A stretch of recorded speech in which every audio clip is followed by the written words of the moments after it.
Hello girls, current ratio पे आजकल हम स्टडी कर रहे हैं। करंट रेशो और लिक्विड रेशो। एक क्वेश्चन है, कुछ आपको ट्रांजैक्शंस दी गई हैं, उन ट्रांजैक्शंस का इफेक्ट आपने दिखाना है कि उन ट्रांजैक्शंस के कारण करंट रेशो में कुछ चेंज होता है, करंट रेशो से इंक्रीज होती है या डिक्रीज होती है, या करंट रेशो पर उसका कोई भी इंपैक्ट नहीं पड़ रहा और not change the current ratio. ये हमने एक बार देखना है। कैसे देखेंगे? करंट रेशो 2.5:1 है। इसका मतलब करंट एसेट्स कितनी हुई और करंट लायबिलिटीज कितनी हुई। करंट एसेट्स अगर 25,000 है और करंट लायबिलिटी 10,000 हो तो करंट रेशो 2.5:1 आ जाएगी ना? आ जाएगी ना? ये देखेंगे।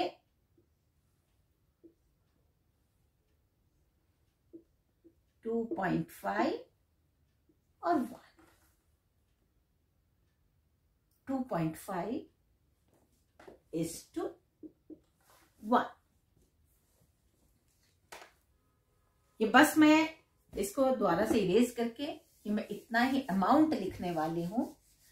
अब एक एक ट्रांजैक्शन का इफेक्ट देखते हैं हम, उससे करंट रेशो इंक्रीज होगी या डिक्रीज होगी, ये देखना है।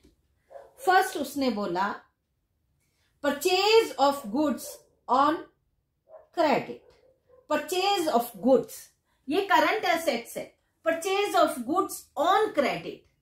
Purchase of goods on credit का मतलब गुड्स आई, फॉर एग्जाम्पल 5,000 के गुड्स आई ऑन क्रेडिट, तो मतलब क्रेडिटर्स बढ़ गए। अकाउंटिंग इक्वेशन वाला यहां पे वो लगा के हम देखेंगे, अमाउंट ही लिखेंगे। तो ये बन गई 30,000 और ये बन गया 50,000। तो क्विक ये करंट रेशो कितनी हो गई? 30,000 अपॉन 15,000, तो ये बन गई 2:1। Means this transaction decreases the current ratio। 2.5:1 था, अब बन गए 2:1। मतलब अगर हम कोई करंट एसेट खरीदते हैं, ऑन क्रेडिट खरीदते हैं, तो उससे करंट रेशियो डिक्रीज हो जाती है। 2.5:1 से 2:1 रह गई। सेकेंड, ये ऐसे छोटे छोटे क्वेश्चंस हैं, उसको हम देखते हैं। सेकंड वो बोलता है purchase of goods for cash. Purchase of goods for cash. 5,000 की गुड्स आई और 5,000 ही गया। कैश गया, गुड्स आई, तो इसका कोई इफेक्ट नहीं हुआ। उतने की उतने ही हमारी करंट रेशियो पे कोई इफेक्ट नहीं हुआ। गुड्स आई, कैश गया, तो ये करंट एसेट उतनी की उतनी ही रही। थर्ड है cash received against bills receivable on maturity.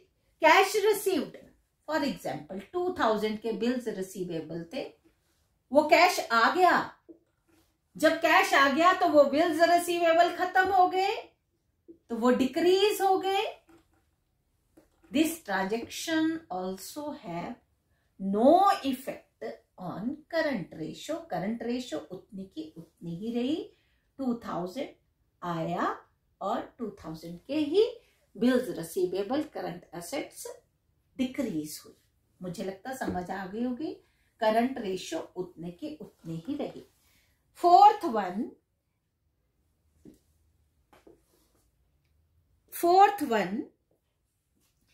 cash received from debtors. Cash received from debtor, 4000 के डेटर्स हैं, 4000 आया, कैश रिसीव्ड फ्रॉम डेटर्स, और डेटर्स कम हो गए. This transaction also have no effect on the current ratio. 25,000 ही रही, 10,000 ही रही. नेक्स्ट ध्यान देना है. Next, bills receivable received from debtors. Debtors से बिल्स रिसीवेबल रिसीव किए. 3,000 के डेटर्स, उन्होंने बिल्स रिसीवेबल दे दिए. तो जब बिल्स रिसीवेबल रिसीव किए तो बिल्स रिसीवेबल 3,000 के आए और डेटर 3,000 के रिड्यूस हुए. No effect on the current ratio. No effect on current ratio. And next is sixth one, sale of goods at cost for cash. Goods sale की, cash में, cash आया, जब cell करते हैं पैसा आता है. 10,000 के गुड्स बेची, 10,000 आया और 10,000 की गुड्स चली गई. गुड्स गई और कैश आया, कैश आया, माल गया. No effect. प्लस माइनस, जितना प्लस हुआ उतना ही माइनस हुआ. No effect. सिक्स्थ वन, ये सिक्स था. Seventh, sale of goods at profit for cash. Sale of goods at profit for cash. 5,000 की गुड्स सेल की, कितने पे? एट प्रॉफिट 6,000 पे. 6,000 पे वो सेल की. 5,000 की गुड्स गई, कैश 6,000 आया. गुड्स 5,000 के गई, कैश 6,000 आया. तो यहां पे ये 26,000 बन गया, ये 10,000 रहा. तो effect of this is it will increase our current ratio. 2.5 से बन गई 2.6 is equal to 1. This will increase our current ratio. मुझे लगता समझ आ गई. एट प्रॉफिट है ना, कैश एट प्रॉफिट. मैंने इमेजिनरी फिगर्स लगाई हैं. 6,000, 5,000 की गुड 6,000 में बिक गई, तो वहां पे 1,000 का प्रॉफिट होके 26,000 बन गया. तो ये हमें it will increase our current ratio. Or next is sale of goods at cost. Question number 8 है, sale of goods at cost on credit. Sale of goods at cost on credit. 2,000 के goods cell की, 2,000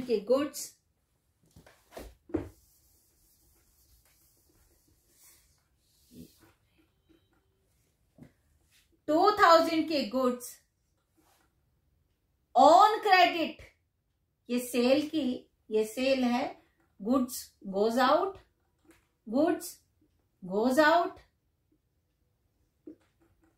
और on credit debtors बढ़ गए. Debtor बढ़ गए, goods चली गई. No effect.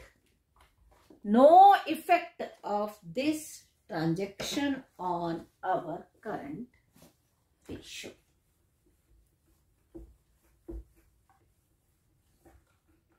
On our current ratio. Next is sale of goods at profit on credit. Sale of goods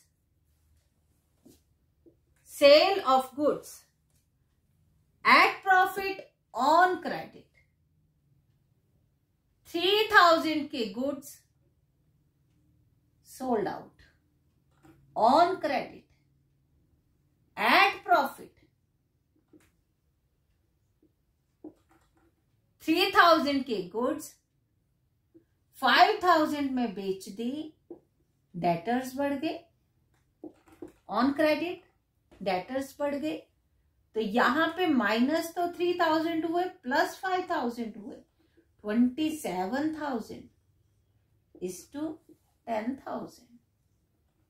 2.7 is to 1. It will increase our current ratio. Question number 10. Sale of goods at loss for cash.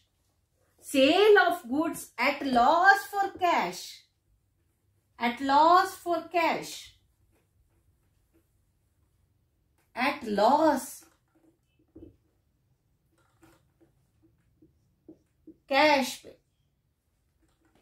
3,000 के 2,500 में बेच दी, cash आया 2,500, goods चली गई 3,000 की, तो यहां क्या हुआ 5,000 यहां 500 यहां पे रिड्यूस हो गए, 24,500 is to 10,000, 2.45 is to 1. It will decrease our current ratio. Loss पे कैश में बेची, 3,000 का माल चला गया, बेच दिया, और पैसे तो कम आए 2,500, तो ये कितना प्लस माइनस करके 24,500 is to 10,000 current ratio, 2.45 is to 1. ये हमारी करंट रेशियो को इसने क्या किया, डिक्रीज किया. क्या किया इसने, डिक्रीज किया, क्योंकि लॉस में कैश में दोनों एक ही साइड की आइटम हुई, दोनों करंट एसेट की आइटम्स है, क्योंकि कैश भी और दूसरा गुड्स भी, तो दोनों जो अकाउंटिंग इक्वेशन वाला ही फॉर्मूला यहां पे लगता है. और sale of goods at loss on credit, sale of goods at, तो डेटर्स कम हो गए, गुड्स ज्यादा गए, डेटर्स कम हो गए, इसने भी क्या किया हमारा, डिक्रीज की. नेक्स्ट भी डिक्रीज होगा. और 12th है bills receivable endorse to a creditors. Bills receivable endorse to creditor. Bill था, क्रेडिटर को भी पे करना था, तो क्या किया कंपनी ने, 2,000 का जो बिल था वो एक क्रेडिटर के नाम पे इंडोर्स कर दिया. ये क्रेडिटर है, ये बिल्स रिसीवेबल है. इंडोर्स किया मिस्टर क्रेडिटर ए, एंडोर्स्ड, उसको पेमेंट हो जाएगी. क्रेडिटर्स को पेमेंट हो जाएगी. क्रेडिटर को हमने दे दिया वो, तो यहां पे क्या हो गया, 23,000 बच गया, और यहां पे 8,000 हो गया. 23,000 अपॉन 8, क्या बन गई इसकी ratio,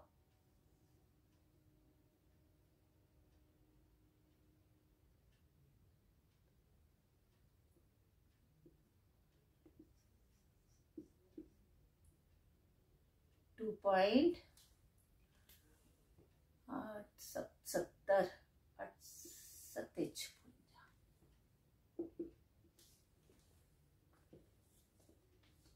It has increased our current ratio.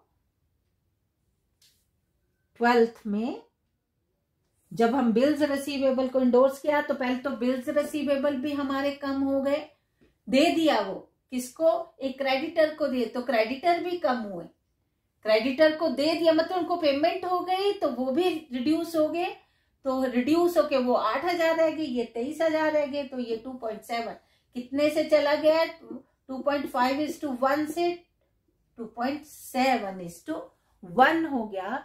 तो इसने भी क्या किया, हमारी करंट रेशियो को इंक्रीज किया। और उसके बाद 13th, bills receivable dishonoured, bills receivable dishonoured, इसमें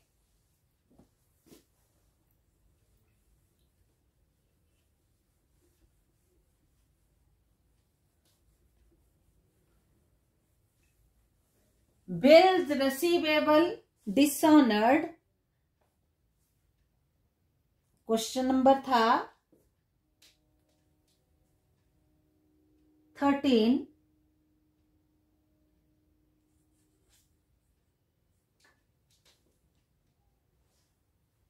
बिल्स रिसीवेबल जब डिसऑनर हुआ तो बिल्स रिसीवेबल डिक्रीज हो गए, पैसा हमें आया नहीं, तो no effect.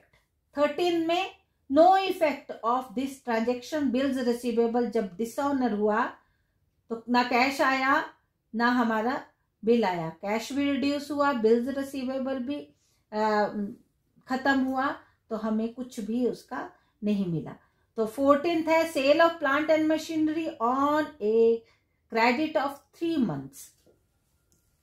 Cell of plant and machinery, पहली तो बात, plant and machinery current asset नहीं है और वो ऑन क्रेडिट फॉर 3 months, हाँ ठीक है, 3 month के क्रेडिट पे, तो क्रेडिटर बढ़ गए, क्रेडिटर फॉर एग्जाम्पल 10,000 की प्लांट एंड मशीनरी, तो उसका करंट एसेट पे कोई इफेक्ट नहीं हुआ, लेकिन 3 month का क्रेडिटर बढ़े तो करंट लायबिलिटी बढ़ गई, 10,000 यहां पे बढ़ गया, तो 25,000 upon 20,000 it has decreased our current ratio। 3 months के लिए है ना, इसलिए इसने डिक्रीज किया हमारे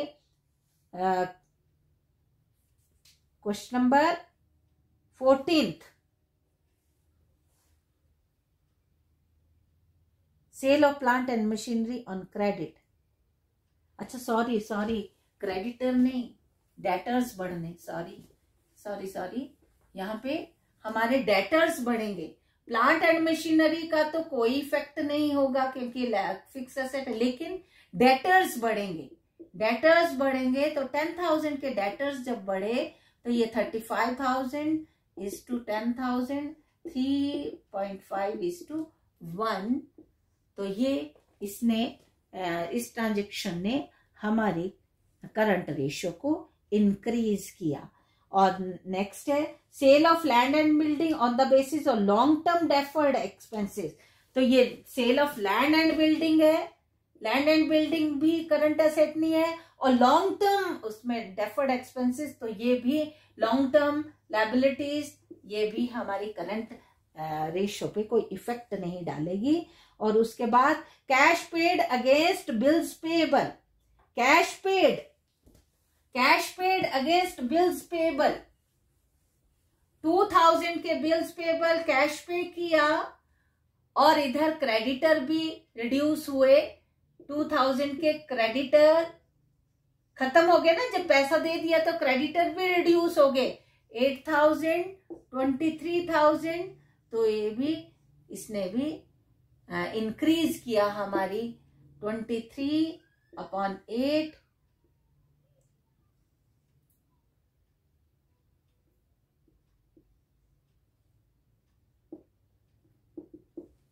(2.75:1) इसने इंक्रीज किया हमारी करंट रेशियो को।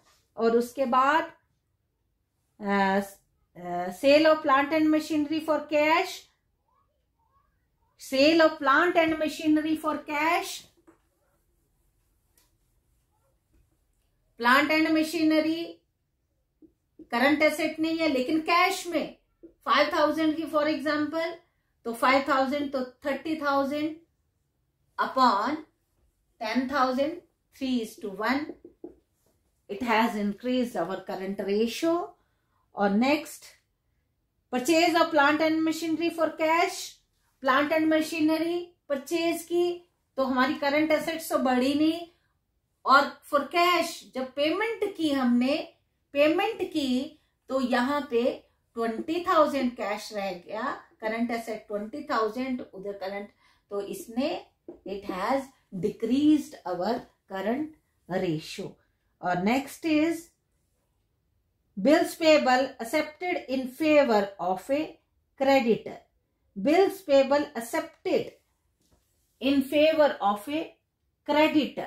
Bills payable accepted मतलब 2,000 के bills payable accept किए in favor of creditor, हमारी liability बढ़ गई और उधर creditors कम हुए, creditors कम हुए और नो इफेक्ट. ये बिल्स पेएबल बढ़ गए, क्रेडिटर्स कम हो गए, no effect of this ratio to the this transaction to the current ratio. पूरी की पूरी वैसी ही रही. तो क्वेश्चन नंबर था ये 20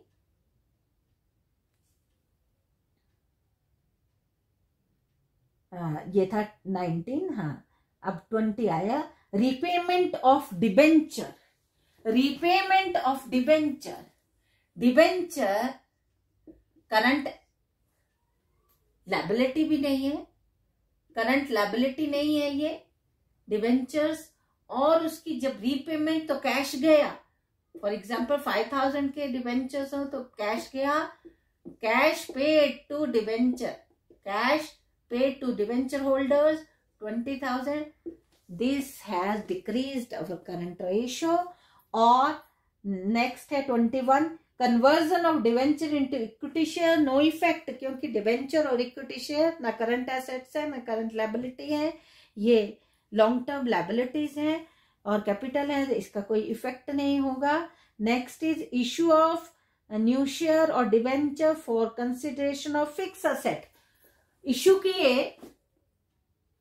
डिबेंचर भी और कैपिटल भी कैश के बदले नहीं. अगर कैश के बदले में या कैश आता तब तो हमारा ये current asset current ratio increase होनी थी, लेकिन ये फिक्स कोई एसेट के बदले में किसी वेंडर से एसेट खरीदी, वेंडर से एसेट खरीदी और कैश नहीं पे किया, उसको डिबेंचर और कैपिटल इश्यू कर दी, तो उसका कोई भी इफेक्ट हमारी करंट रेशियो पे नहीं पड़ा. और लास्ट वन है इश्यू ऑफ शेयर्स और debenture for cash. This will increase our issue of shares, shares debenture,